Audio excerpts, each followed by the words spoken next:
दोस्तों, अगर आप भी म्यूचुअल फंड में इन्वेस्टमेंट करते हो ये सोच करके कि भाई म्यूचुअल फंड में आप पैसे इसलिए लगा रहे हो कि आपका पैसा डूबेगा नहीं, आपके साथ फ्रॉड नहीं होगा, आपका पैसा कोई लेके म्यूचुअल फंड से भागेगा नहीं, तो क्या ऐसा हो सकता है कभी कि आपके साथ म्यूचुअल फंड में आपने जो पैसा लगाया उसमें आपके साथ फ्रॉड हो जाए?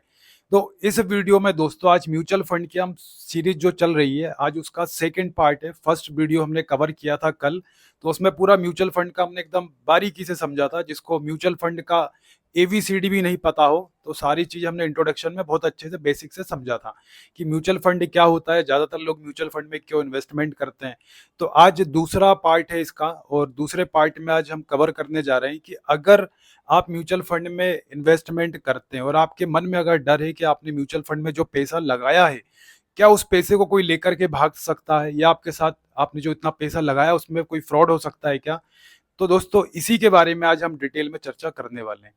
तो दोस्तों इसके लिए होता क्या है कि एक म्यूचुअल फंड का स्ट्रक्चर होता है। तो आज के वीडियो में मैं आपको बताऊंगा कि म्यूचुअल फंड का एक स्ट्रक्चर होता है पूरा। ये आप देख सकते हैं बोर्ड पे। तो इस तरह का एक स्ट्रक्चर होता है, मतलब आप जो म्यूचुअल फंड में पैसे लगाते हो तो उसके लिए प्रॉपर एक स्ट्रक्चर होता है। जैसा कि हमने कल चर्चा की थी कि एक वर्ड आपने सुना होगा, एसोसिएशन। आपने एम्फी का नाम सुना होगा, amphi, association mutual fund of India. तो इसका नाम आपने सुना होगा। तो इसी के तहत एक म्यूचुअल फंड का स्ट्रक्चर होता है जिसमें स्पॉन्सर्स होते हैं, ट्रस्टी होते हैं, एमसी होते हैं, fund manager, custodian, auditor, registrar and transfer agent. तो इन सभी का क्या रोल होता है, ये सभी क्या होते हैं, इन सभी का, आप जो पैसा लगाते हो उस पैसे में इन सभी का क्या रोल होता है, ये हमें पता होना चाहिए अगर आप म्यूचुअल फंड में इन्वेस्टमेंट करने जा रहे हो। क्योंकि जनरली होता क्या है ना कि हम गलत म्यूचुअल फंड में इन्वेस्टमेंट कर देते हैं। कैसे कर देते हैं कि जो भी आपसे इन्वेस्टमेंट कराता है म्यूचुअल फंड में, आपको क्या बोलेगा, आपको वो एक बात बोल के आपको ललचाएगा। क्या? वो आपको अधूरी जानकारी देगा। पहली बात तो जानकारी क्या देगा, आपसे ये बोलेगा कि भाई ये वाले म्यूचुअल फंड ले लो आप, इसमें 30-40% तक आपको CAGR मिल रहा है, मतलब रिटर्न मिल रहा है। तो आप सिर्फ परसेंटेज देखते हो और आप उस म्यूचुअल फंड को खरीद लेते हो। लेकिन वो इम्पोर्टेंट नहीं है, उससे ज़्यादा कई सारी चीज़ें इम्पोर्टेंट है, ये स्ट्रक्चर। और इसको देखे बिना हम सिर्फ ग्रोथ को देखते हैं और उस म्यूचुअल फंड में पैसे लगा देते हैं। लेकिन आपको पता नहीं कि वो, अगर आपने ये सारी चीज़ें चेक नहीं की और इसका आपको आइडिया नहीं है, तो आपका जो म्यूचुअल फंड में इन्वेस्टमेंट है दोस्तों, वो रॉन्ग इन्वेस्टमेंट भी हो सकता है। कैसे हो सकता है, सारी चीज़ें हम एक एक करके डिटेल में इसमें समझ लेते हैं। तो सबसे पहले आप ये समझिए कि आप एमफी का मतलब समझ गए, कल हम समझ गए थे। ये सेवी के अंडर में रजिस्टर्ड होता है एमफी।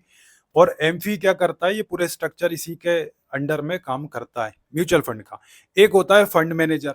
तो फंड मैनेजर का मतलब भी आपको कल पता चल गया था, मैं और शॉर्ट में बता देता हूँ जो लोग आज जुड़ रहे हैं इस वीडियो में।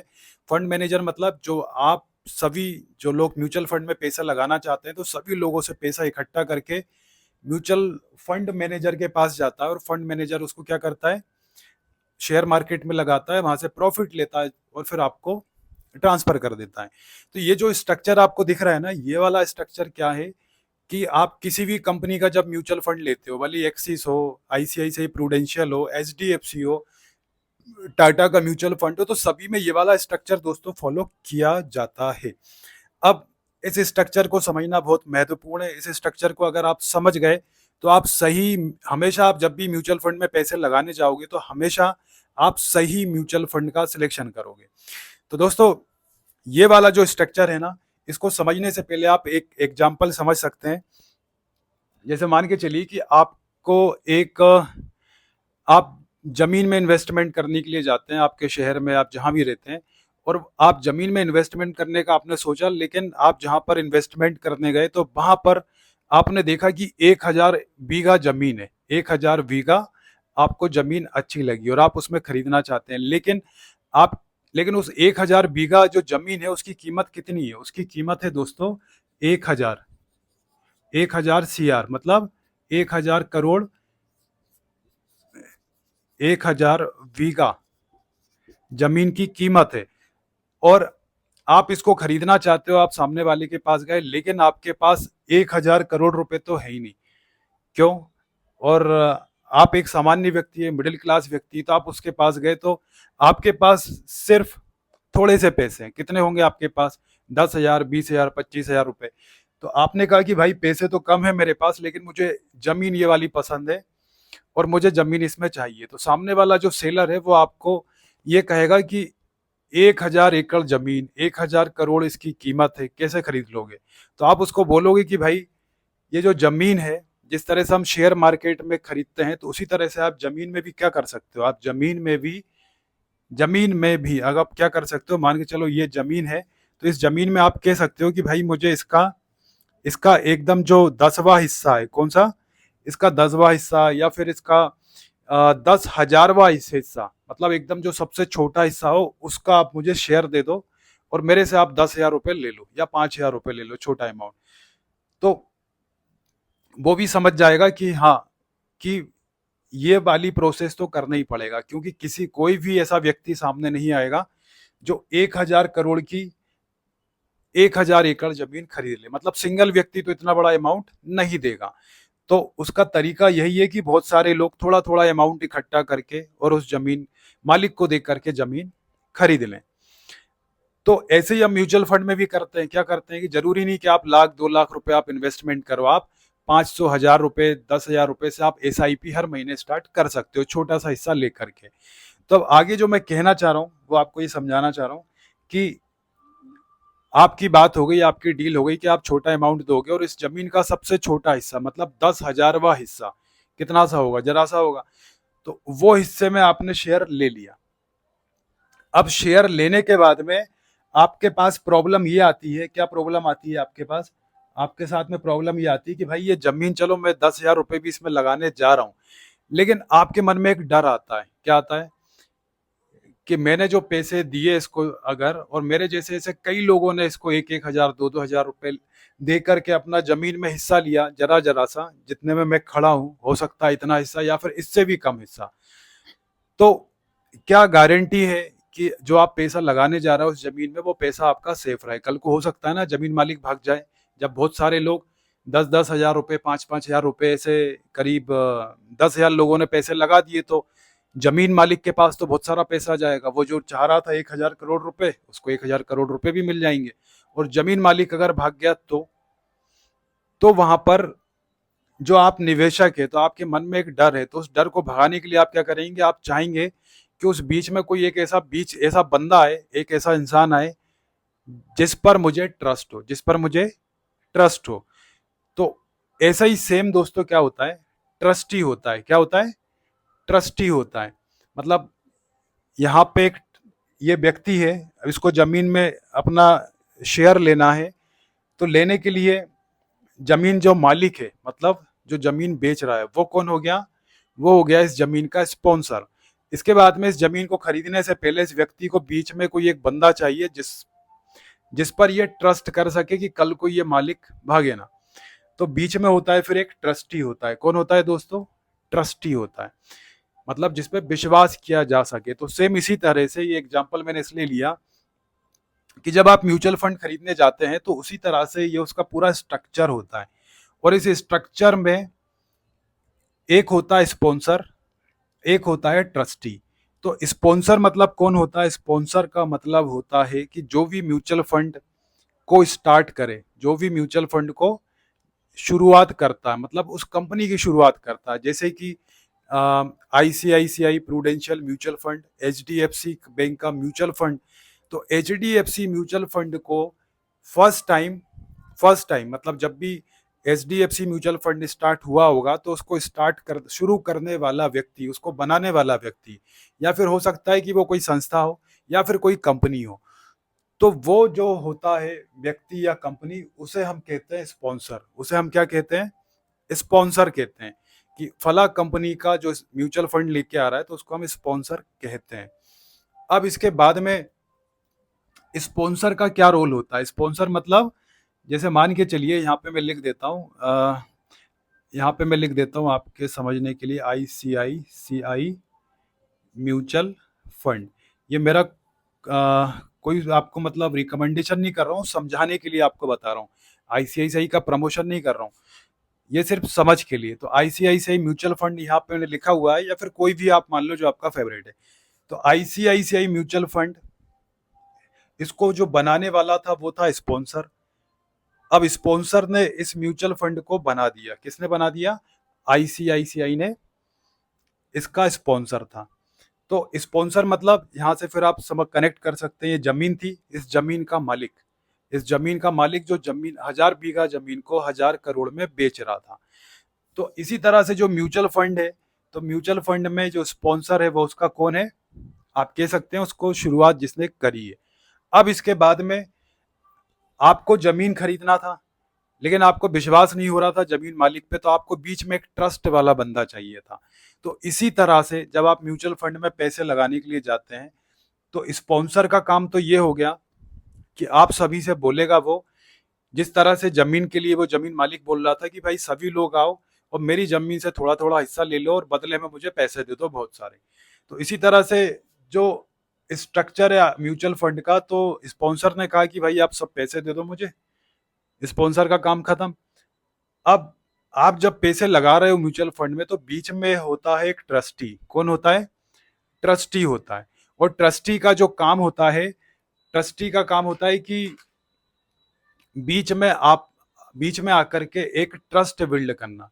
मतलब आप म्यूचुअल फंड लेने जा रहे हो तो उसका काम ये है कि अगर कल को कोई, आपने इतने सारे पैसे लगाए म्यूचुअल फंड में, 1-1 हजार करोड़ लगते हैं, 10-10 हजार करोड़ रुपए, 1 लाख करोड़, क्योंकि सभी लोगों का पैसा इकट्ठा जब होता है, भले ही वो 1000-1000, 500-500 की एसआईपी करें, जब वो इकट्ठा होता है तो बड़ा फंड हो जाता है, 1-1 लाख करोड़ तक हो जाता है।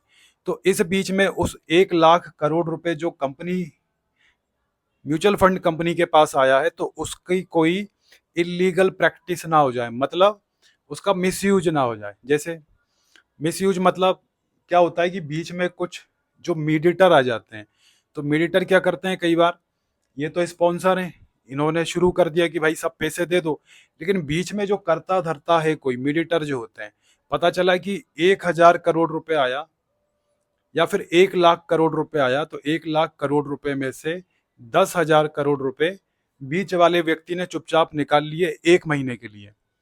है ना, इतना बड़ा हिसाब है तो स्पॉन्सर रोज तो हिसाब करेगा नहीं बैठ के। तो ये 10 हजार करोड़ निकाल लिए और निकाल के उसको मार्केट में घुमा के, कहीं भी घुमा के बीच वाले व्यक्ति ने अपना प्रॉफिट बना लिया। तो इस तरह से कुछ इलीगल काम ना हो, इन सभी से बचाने के लिए इन्वेस्टर्स को, इसका जो काम होता है वो ट्रस्टी का काम होता है। तो ट्रस्टी का रोल जो यहाँ पे होता है दोस्तों, ट्रस्टी क्या करता है, वो ये चेक करता है कि जो ये पैसा है ना स्ट्रक्चर में, म्यूचुअल फंड में, तो यहाँ पे कुछ उसका मिस, कोई मीडिएटर आके पैसों की हेरफेर ना कर दे, यहाँ वहां ना कर दे, उसको ऐसा ना हो निकाल के वो अपना अलग सी मार्केट में चला के प्रॉफिट बना ले। तो ट्रस्टी का आपको काम समझ में आ गया। अब इसके बाद में अगली चीज क्या होती है?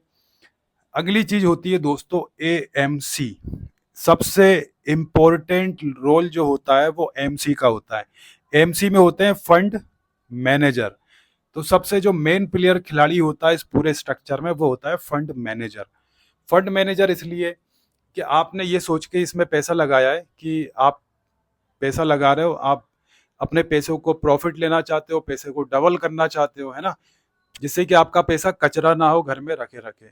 तो शेयर मार्केट में आप लगा नहीं सकते, कल अपन ने इसकी बात कर ली थी, क्योंकि शेयर मार्केट के लिए रिसर्च के लिए आपके पास नहीं है समय, और बिना रिसर्च के, बिना एनालिसिस के अगर आप शेयर मार्केट में जाओगे तो आपका पैसा डूब जाएगा। तो आप क्या करते हैं, आपने म्यूचुअल फंड का ऑप्शन चुना, और म्यूचुअल फंड का पैसा भी शेयर मार्केट में ही लगता है, लेकिन वो लगता है एक प्रोफेशनल, एक वेल रिसर्चर, और जो अपनी फील्ड के लिए मतलब बहुत ज़्यादा जाना जाना माना व्यक्ति होता है, तो उसे कहते हैं फंड मैनेजर। तो आपने म्यूचुअल फंड में स्पॉन्सर को पैसे दिए, ट्रस्टी ने आके उसकी देखरेख करी कि बीच में कोई मीडिएटर उस पैसे को निकाल के प्रॉफिट ना ले जाए। एमसी के पास अब पैसा आएगा, आपने इकट्ठा करके म्यूचुअल फंड को दिया, तो म्यूचुअल फंड स्ट्रक्चर में पैसा दे दिया फंड मैनेजर को। फंड मैनेजर मतलब आपका जो फंड है उस फंड का मैनेज करेगा। कैसे मैनेज करेगा? तो ये फंड मैनेजर आपके पैसे को स्टॉक मार्केट, बाजार में ही चलाएगा, मार्केट में, शेयर मार्केट में चल सकता है पैसा, है ना, आपका गोल्ड में लगा सकते हैं, या फिर मतलब एक बॉन्ड हो गया, तो इस तरह से सिक्योरिटी, मतलब कहीं भी आपका पैसा जिससे कि आपका प्रॉफिट बने, क्योंकि आपने पैसा इसी में लगाया कि फाइनली आपको इसमें रिटर्न चाहिए, क्योंकि आपने इसको सभी ने मिलके पैसे इसलिए दिए हजारों करोड़ रुपए कि ये अच्छा स्किल्ड बंदा है, इसको नॉलेज है इसकी, और ये ले जाके मार्केट में प्रॉफिट बना के आपको रिटर्न कर दे। तो फंड मैनेजर का जो काम है दोस्तों, यहाँ पर सबसे इम्पोर्टेंट काम है। तो यहाँ का अगर हम कहें तो पूरे इसका मतलब जो मेन प्लेयर है जो आपका पैसा बनाएगा, वो बनाएगा फंड मैनेजर। अब जो फंड मैनेजर होता है उसी की कंपनी होती है, उसको एएमसी बोलते हैं। क्या बोलते हैं?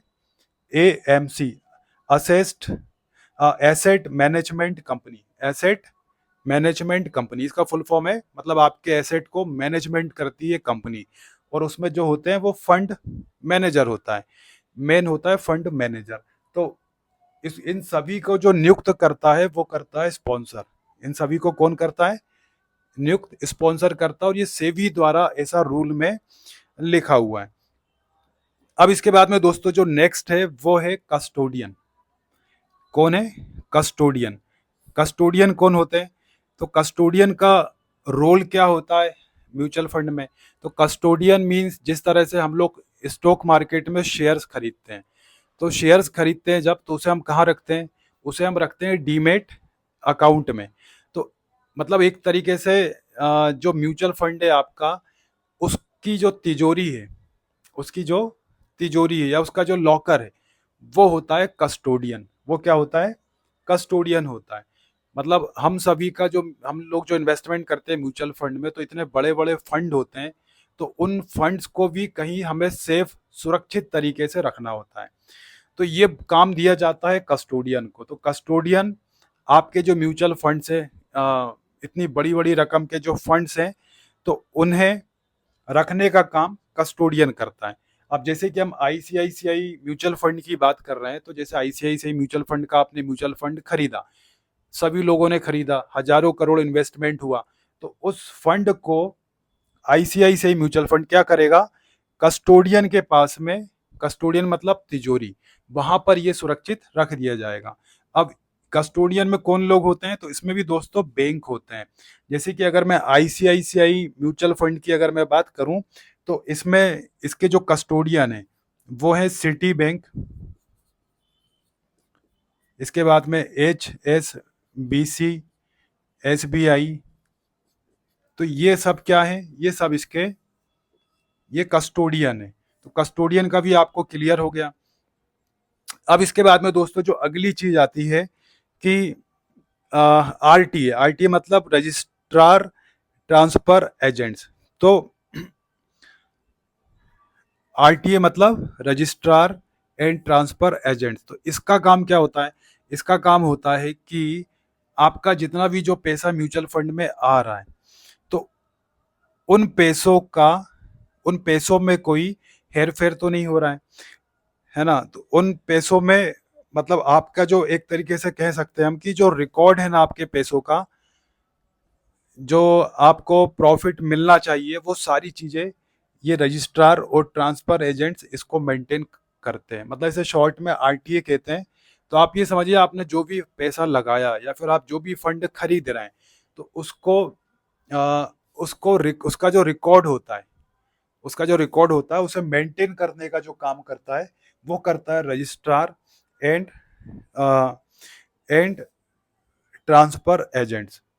इसके बाद में दोस्तों फिर लास्ट है ऑडिटर। तो ऑडिटर की भूमिका क्या होती है? ऑडिटर मतलब, ऑडिटर मतलब जैसे कि ऑडिटर्स होते हैं, आपने सीएजी का नाम सुना होगा, है ना? तो ऑडिटर मतलब ऑडिट करने का काम। तो आपके जो फंड्स होते हैं तो उन्हें चेक करते रहना कि प्रॉपर लेखा जोखा वाला काम प्रॉपर मेंटेन हो रहा है या फिर नहीं हो रहा है। तो दोस्तों ये था सारा, ये हमने समझा पूरा स्ट्रक्चर। जो भी आप म्यूचुअल फंड में पैसा इन्वेस्टमेंट करते हैं, तो हमेशा आपको पैसे लगाने से पहले ये स्ट्रक्चर पता होना चाहिए।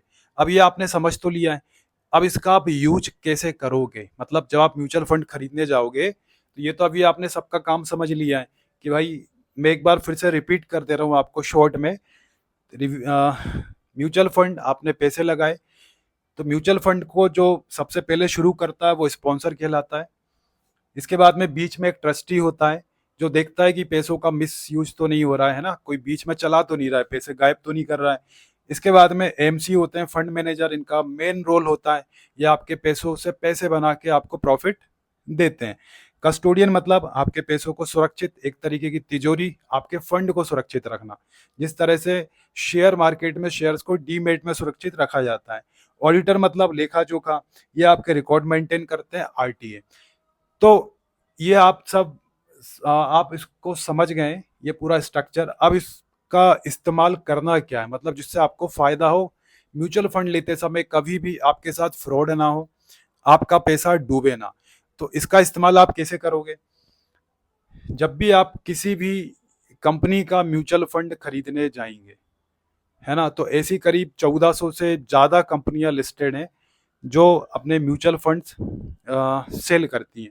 तो म्यूचुअल फंड के लिए आप जब भी जाना, तो सिर्फ जो हमने स्टार्टिंग में बात की थी कि इंसान फंस कहाँ जाता है म्यूचुअल फंड में और उसके साथ लॉस कहाँ हो जाता है, उसको जो भी उसका एजेंट होता है तो वो उसे क्या बताएगा कि भाई ये वाले म्यूचुअल फंड में 40% का रिटर्न है, बस यही बताएगा। और इसी को देख करके हम सिलेक्ट कर लेते हैं कि यार ये वाला म्यूचुअल फंड तो मस्त है, ये हमें दे दो। तो अब ये देख करके हमें नहीं करना है, क्योंकि एक चीज आपको और बताऊं, जैसे मान के चलिए आपके सामने आपके सामने अ, एक तरफ मुकेश अंबानी है, एक तरफ है विजय माल्या, तो आप किस पे ज्यादा ट्रस्ट करोगे? या फिर मान के चलिए आपके सामने दो बैंक है, एक तो एचडीएफसी बैंक है जो इंडिया की सबसे बड़ी बैंक है, दूसरी तरफ यस बैंक है। उन दोनों में से आप किस पे ट्रस्ट करोगे? तो जो पहले मैंने कहा, तो सीधी सी बात है, आप मुकेश अंबानी पे ट्रस्ट करोगे, विजय माल्या पे नहीं करोगे। इसी तरह से आप एचडीएफसी बैंक पे ट्रस्ट करोगे, यस बैंक पे नहीं करोगे। तो सिर्फ रिटर्न देख करके हमें म्यूचुअल फंड्स पे इन्वेस्टमेंट नहीं कर लेना है, क्योंकि हो सकता है कि कई बार होता है ना, जैसे शेयर मार्केट में आपको पता होगा कि शेयर मार्केट में क्या करते हैं कि किसी भी कंपनी के, अगर किसी भी कंपनी के शेयर का प्राइस बढ़ाना हो, मतलब गलत तरीके से बढ़ाना हो, तो उसमें वो कंपनी अगर फ्रॉड है तो वो क्या करेगी, वो क्या करेगी, कुछ ऐसी साठगांठ करेगी इंस्टीट्यूशनल के साथ में, इंस्टीट्यूशनल उस कंपनी के शेयर्स का भाव बढ़ा देंगे, मतलब ज़्यादा से ज़्यादा उसे खरीदेंगे। जबकि एक्चुअल में अगर हम कंपनी के अंदर जाके देखेंगे तो कंपनी कुछ भी ऐसा काम नहीं कर रही है जिससे कि कंपनी की प्राइस बढ़े, शेयर के प्राइस बढ़े, लेकिन फिर भी उसके प्राइस आसमान पे पहुंच गए। क्यों? क्योंकि इंस्टीट्यूशनल्स ने बहुत ज़्यादा पैसा लगा दिया। तो वो प्लानिंग के तहत पैसा लगाया शेयर मार्केट में, जिससे कि कंपनी का पहले भाव उठा दो, है ना, भाव उठेगा तो लोग खरीदेंगे तेजी से। कौन खरीदेगा? आप मेरे जैसे रिटेल इन्वेस्टर। और जब भाव अच्छा बढ़ जाएगा तो फिर क्या करेंगे, जो इंस्टीट्यूशनल है, जिन्होंने पहले उसको फर्जी तरीके से उसके रेट बढ़ाए थे, तो आपका हमारा पैसा जैसे ही वहां पहुंचेगा तो वो पूरा पैसा निकाल लेंगे, प्रॉफिट लेके एक तरफ हो जाएंगे, और आप हम आ जाएंगे लॉस में और कंपनी खत्म। तो इसी तरह से म्यूचुअल फंड में भी हो सकता है।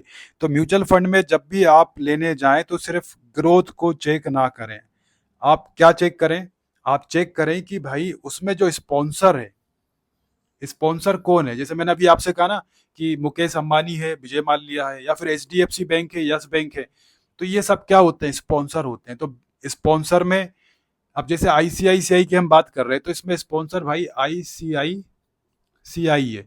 ऐसे एचडीएफसी के म्यूचुअल फंड में कौन है स्पॉन्सर? एचडीएफसी। तो यहाँ पे क्या आपको कोई डाउट होगा? आपको यहाँ पे कोई डाउट नहीं होगा एचडीएफसी में, क्योंकि एचडीएफसी बहुत बड़ी बैंक है। अब जिसके साथ में एचडीएफसी बैंक खड़ी है तो वो क्या फ्रॉड करेगी? वो फ्रॉड नहीं करेगी। आईसीआईसीआई बैंक बहुत बड़ी बैंक है, इसका अगर म्यूचुअल फंड है तो ये कभी ये बैंक कभी नहीं डूबेगी, ना इसका म्यूचुअल फंड डूबेगा इतनी आसानी से। लेकिन अगर आप कोई ऐसी फ्रॉड बैंक का ले लेते हैं म्यूचुअल फंड, या फ्रॉड मतलब ऐसे कोई फर्जी उससे, तो वहां पे रिस्क बना रहता है। तो हमेशा स्पॉन्सर आपको चेक करना है, ट्रस्टी चेक करना है, फंड मैनेजर चेक करना है कि फंड मैनेजर कैसा है, स्किल है या फिर नहीं है, उसका रिकॉर्ड क्या है। तो इसके लिए मैं आपको बता देता हूँ, स्क्रीन पे भी मैं लगा दूंगा। आप एमफी, एमफी मतलब ये association mutual fund of India, तो इसमें अगर आप इसकी वेबसाइट पर जाएंगे और आप लिखेंगे वहां पर एमफी, एमफी, हाँ, एमफी का आप डिटेल्स लिखेंगे म्यूचुअल फंड्स की, मेंबर्स की, तो उसमें आपको पूरी इसमें हर म्यूचुअल फंड का, जैसे आपको आईसीआईसीआई बैंक का अगर आपको देखना है कि भाई उसका स्पॉन्सर कौन है, ट्रस्टी कौन है, उसका फंड मैनेजर कौन है, मैं साइड में स्क्रीन में यहाँ पे लगा दूंगा स्क्रीनशॉट, तो आप देख लेना। जैसे मुझे आईसीआईसीआई प्रूडेंशियल म्यूचुअल फंड का देखना है कि स्पॉन्सर कौन है, ट्रस्टी कौन है, फंड मैनेजर कौन है ना, मतलब ट्रस्ट वाले लोग हैं या फिर नहीं है, तो उनके उनके बारे में न्यूज़ छपती रहती है, तो हमें हिस्ट्री रिकॉर्ड पता चल जाता है कि लास्ट टाइम से वो कब से हैं, कैसा काम कर रहे हैं, रिकॉर्ड अच्छा है या फिर नहीं है। तो ये सारी चीज़ें हमें चेक करना होता है। जब ये चीज़ें हम चेक कर लेते हैं तो फिर हमें आइडिया लग जाता है कि हम जहाँ इन्वेस्टमेंट करने जा रहे हैं जिस म्यूचुअल फंड में, तो वो सेफ है, वहाँ रिस्क के चांसेस नहीं है। जैसे आईसीआईसीआई बैंक का अगर म्यूचुअल फंड आपको बताऊं, तो आईसीआईसीआई जो प्रूडेंशियल म्यूचुअल फंड है, इसका स्पॉन्सर का नाम यहाँ पे दिया हुआ है ICICI bank limited and prudential please, मतलब आईसीआईसीआई म्यूचुअल फंड का जो स्पॉन्सर है, उसको शुरू करने वाला खुद आईसीआईसीआई बैंक है। मतलब आईसीआईसीआई बैंक इतनी बड़ी बैंक है और खुद उसने अपना शुरू करा है, तो क्या वो उसके डूबने के चांसेस है? नहीं है। इसके बाद में अगर मैं ट्रस्टी की बात करूं, ट्रस्टी कंपनी कौन है, तो इसकी ट्रस्टी कंपनी है आईसीआईसीआई प्रूडेंशियल ट्रस्ट लिमिटेड, तो वो भी आईसीआईसीआई है। इसके बाद में ट्रस्टीज में पूरी टीम होती है इनकी डायरेक्टर्स की, तो पूरे डायरेक्टर्स के नाम लिखे हुए हैं। फिर अगर मैं एएमसी की बात करूं, एसेट मैनेजमेंट कंपनी, तो यहाँ पे फंड मैनेजर का नाम दिया हुआ है ना, पूरा लिस्ट दे रखी है, डायरेक्टर्स की लिस्ट दे रखी है।